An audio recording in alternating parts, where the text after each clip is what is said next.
Last week on Executive Class, Barcelona, our first stop in our journey through Spain. It's a city that never stops moving and never stays the same. From architecture to fashion, from design to practically every aspect of life, Barcelona shows you what it's like to constantly live on the edge.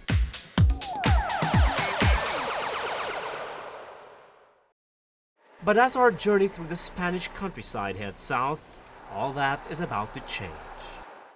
Welcome back to Executive Class. From one port, we're moving on to another. From Barcelona, our next stop is Sanlucar de Barrameda, a medieval maritime town that is a perfect base to explore the Costa de la Luz and the sherry-producing towns of Andalusia.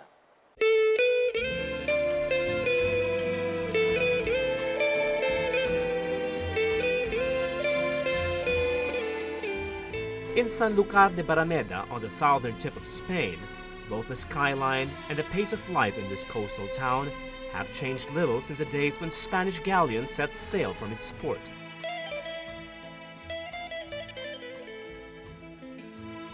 Sanlúcar was once a strategic seaside fortress of the Moors, a legacy preserved in the architecture.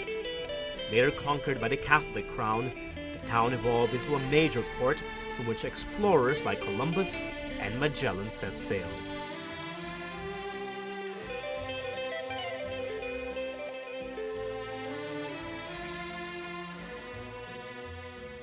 It was along these shores that Ferdinand Magellan took off on a final journey to circumnavigate the globe. We all know that he never returned to his motherland, but that trip marked the beginning of a long relationship between the Philippines and Spain.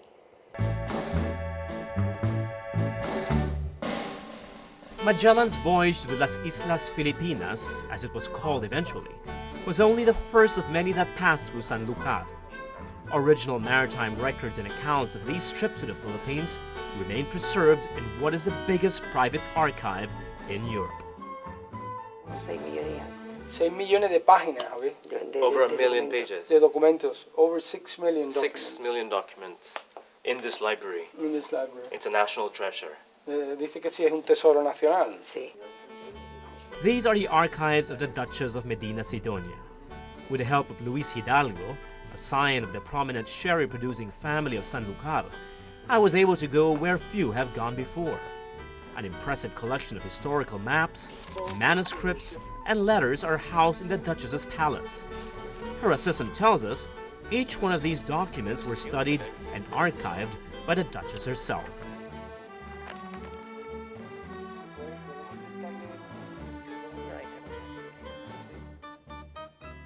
Well, it must have been my lucky day.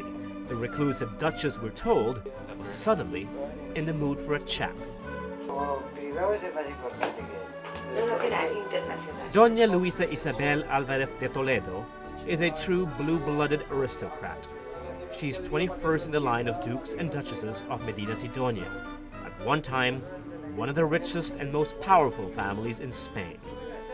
The Duchess has kept her title and her sprawling palace, but unlike her ancestors, one of which led the Spanish Armada, she is more concerned with preserving her archive, which includes a document she swears proves that Columbus was not the first to reach the Americas.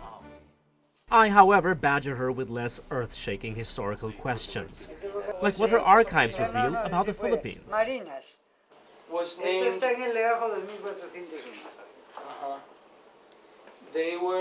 He was appointed governor of the Philippines. This is Medina's. Gomez Pérez de las Marinas, that's his name. To help fund the archive, the Duchess has transformed parts of the palace into an exclusive hotel. Here, however, luxury takes a backseat to history. As you can tell from the architecture, the Palacio Ducal de Medina Sidonia was originally a Moorish fort, but during the Christian Reconquista, the property changed hands and became the official palace of the Lord of Medina Sidonia.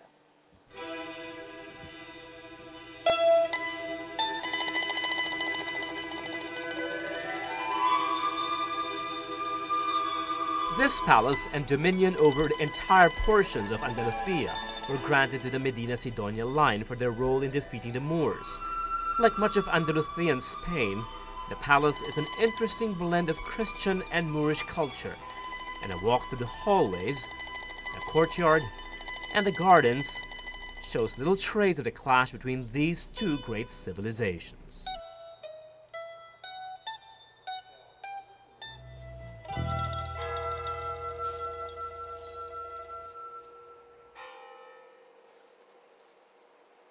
And for a taste of how the duchy's guests were lodged in the past, an overnight stay in one of the renovated rooms of the palace is recommended.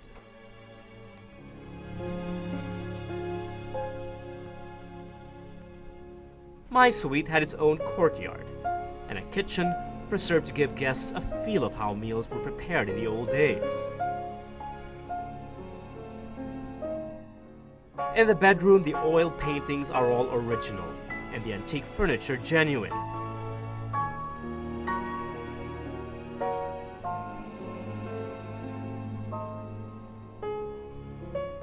Except for mandatory amenities like electric lights and heaters, these rooms are pretty much what they've looked like for centuries.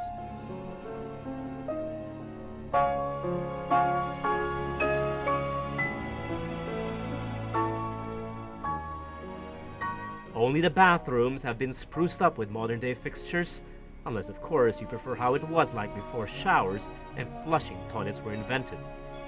But that's as up-to-date as it gets. Forget Wi-Fi and flat-panel TVs. The main attraction here is the once-in-a-lifetime chance to sleep the way Spanish aristocrats once did.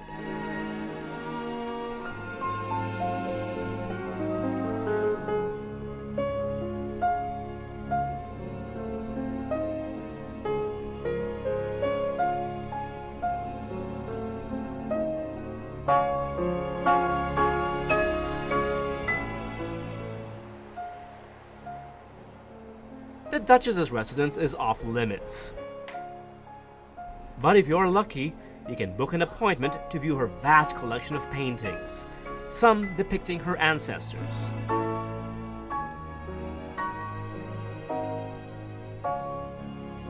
Elaborate antiques,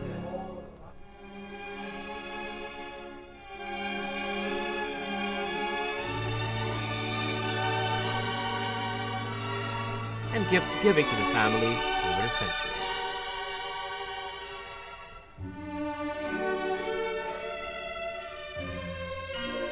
Up next, another local treasure of Sanlucar de Barrameda revealed, this time a taste of the town's prized sherry.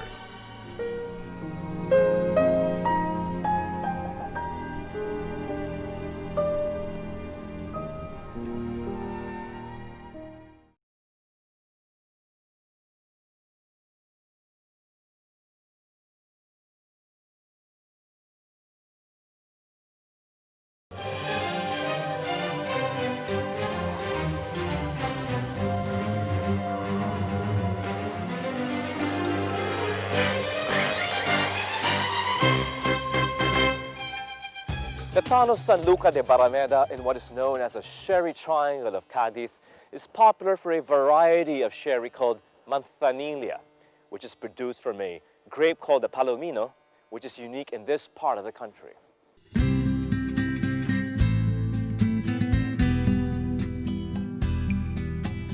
Here on the gently sloping vineyards of the Bodegas Hidalgo in Sanlucar, a new cycle of grape growing has just begun.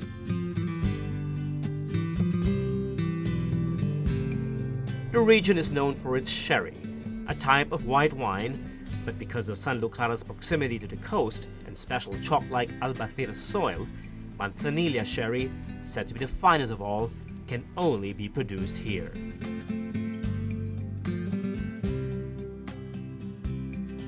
Founded in 1792, Bodegas Hidalgo continues to rely on its own vineyards to produce their highly regarded Manzanilla, called La Gitana, or Gypsy.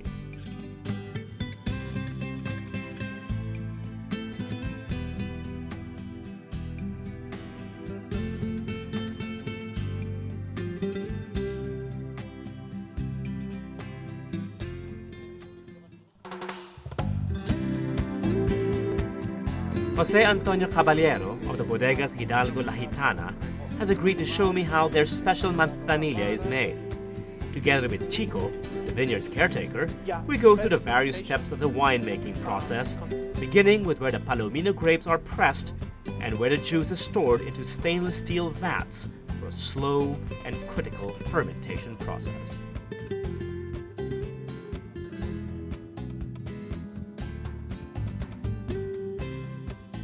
Because the planting is just about to begin, there are no grapes to press.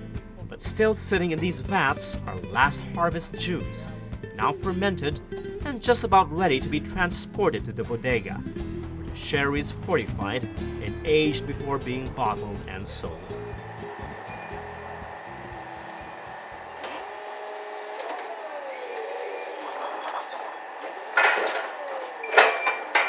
Here at the family's Bodega San Luis at sea level is where the miracle of manzanilla is completed. Manzanilla, or the sherry unique to the town of Sanlúcar, requires a special microclimate that guarantees that the quality is first rate. And here at the Bodegas Hidalgo La Gitana, the owners make sure that their prized sherries are stored in a facility or bodega like this one, which makes the most of the natural environment of this seaside town. The high ceilings, large windows, damp soil, and dimly lit interiors of the bodega, together with the constant sea breeze from the nearby Atlantic, all help create the perfect cool and humid conditions for a rich film of yeast called flor to form. This creates a natural barrier that keeps air from oxidizing and therefore ruining the character of the wine. And also the floor adds character and aromas to the wine. So all that is very, very important. And for us, keeping the wine under the floor all year round gives us more delicacy and lightness than other wines of Fino, for instance. To create the signature flavor La Gitana sherries are famous for, a solera system is employed, where the younger wines, the criadera, or those on top, are blended with older ones, or solera, found at the bottom. This is finally where we're going to try the solera. The solera. This is the most mature, the most refined of the generations of wine. And obviously, as you told me, it's at the bottom of the pile of barrels, which signifies that this is ready to be bottled, right? Ready to bottle, ready to be Let's drunk. taste it. Let's see if it gets better. Okay, I hope I have enough skills now. Okay, here we are.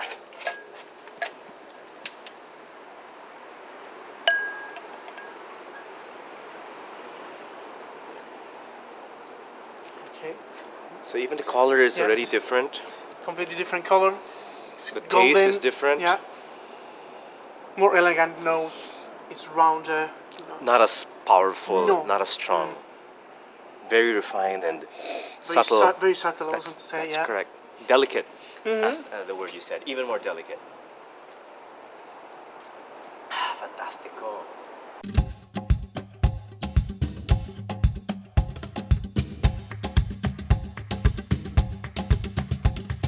The solera method is also used for making brandy. In fact, Bodegas Hidalgo bottles and exports their Fabuloso brandy all over the world, including the Philippines. It's nice. It's very pleasant, very light. It's Very friendly. Yeah, Very friendly wine. Yeah. For the Bodegas Hidalgo, this is the flagship. The flagship. La Gitana. But it's their manzanilla and sherries like the dry and nutty amontillado, the rich and complex oloroso, and the rare palo cortado that continue to captivate top wine connoisseurs like Hugh Johnson and the reviewers of Wine Spectator. This is palo cortado. It's almost the color of brandy. Similar. It's got the nose of Amontillado and a palate of Oloroso. It's something unique, very special. And this is a sherry. It is sherry. It's very special sherry. Very special. This is a palo cortado, 30 years old.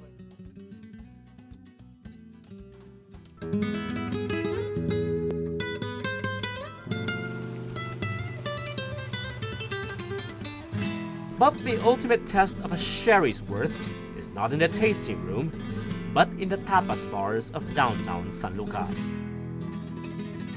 I met up again with Luis Hidalgo, owner and head of the Bodegas Hidalgos, this time to see for myself how much Manzanilla is a part of life in Sanlúcar. It's only a small town, Sanlúcar, and it's away from the main roads, so it's a little bit isolated. So we tend to turn towards ourselves quite a bit. That's why we're very proud of our produce. We're very proud of our manzanilla. It's central to our flamenco culture, which is very strong in terms of parties. In provincial Spain, it seems, a glass of Manzanilla is all it takes to bring down barriers of class, race, and language. Manzanilla may be the perfect drink to break the ice, but its tangy and slightly salty taste is an even better match with Sanlúcar's seafood dishes, served here at the La Gitana Tapas Bar.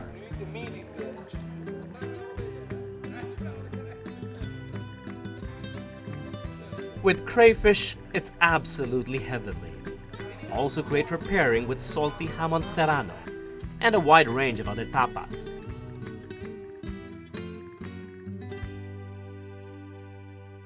Perfect match for the cherry. I agree. And for me, the perfect buzz to have on my last night in town. Up next, a final swing around the Costa de la Luz, day tripping in Jerez, and a night at the Carnival in Cadiz.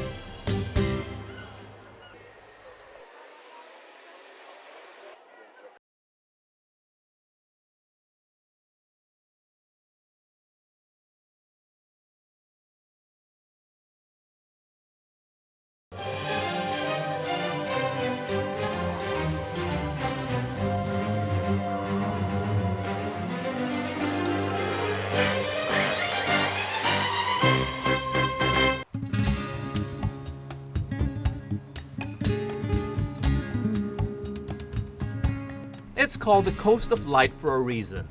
The Costa de la Luz takes its name from the bright, vivid light that highlights the golden hues of the dunes,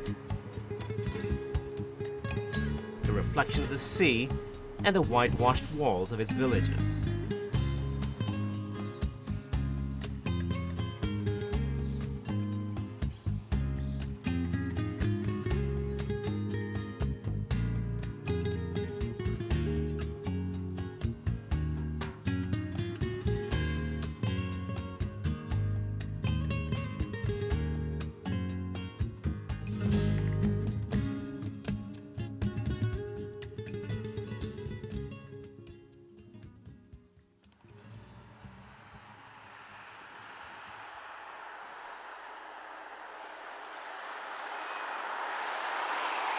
It's the final leg of my journey through Spain, and I decide to spend it exploring the coastal towns of the La Luz.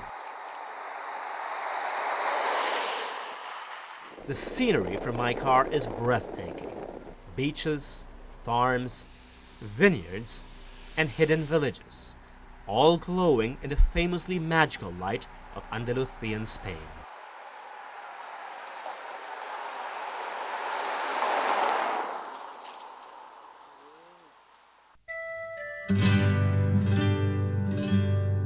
Life passes you by ever so slowly, even in Jerez, the commercial heart of Cadiz province. All the better to extend the final hours of my road trip.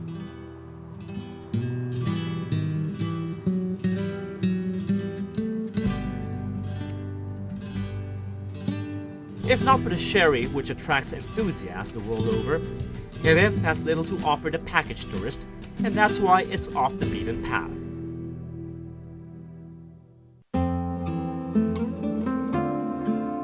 But there's something in the silence of its narrow side streets, cobbled and lined with orange trees, not very different than it was centuries ago.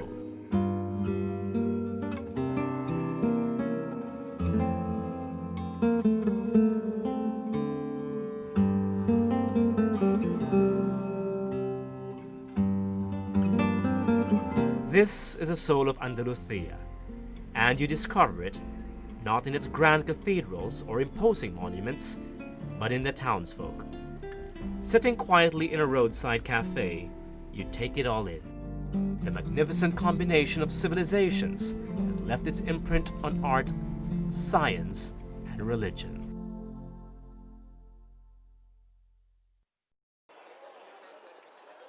Indeed, the most memorable travels are those that bring us up close and personal with the locals.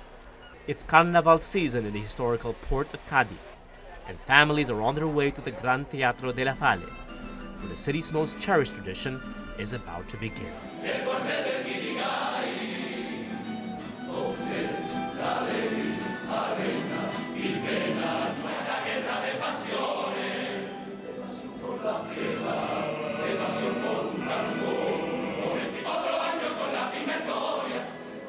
The carnival brings together local groups, amateurs who stage satirical song and dance numbers that poke fun at Cadiz society and politics.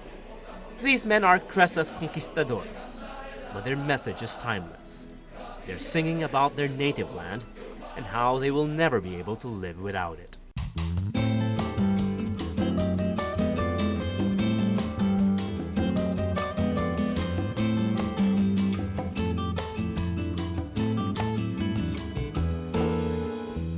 I've once heard it said, a place that doesn't tell or sing its story is a place that is dead.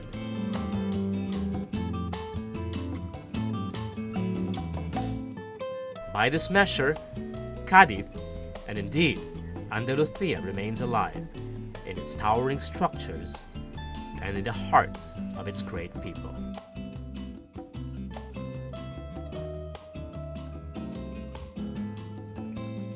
We hope you enjoyed our special episode of Executive Class. From the southern tip of Spain, I'm David Celdran. Thanks for watching.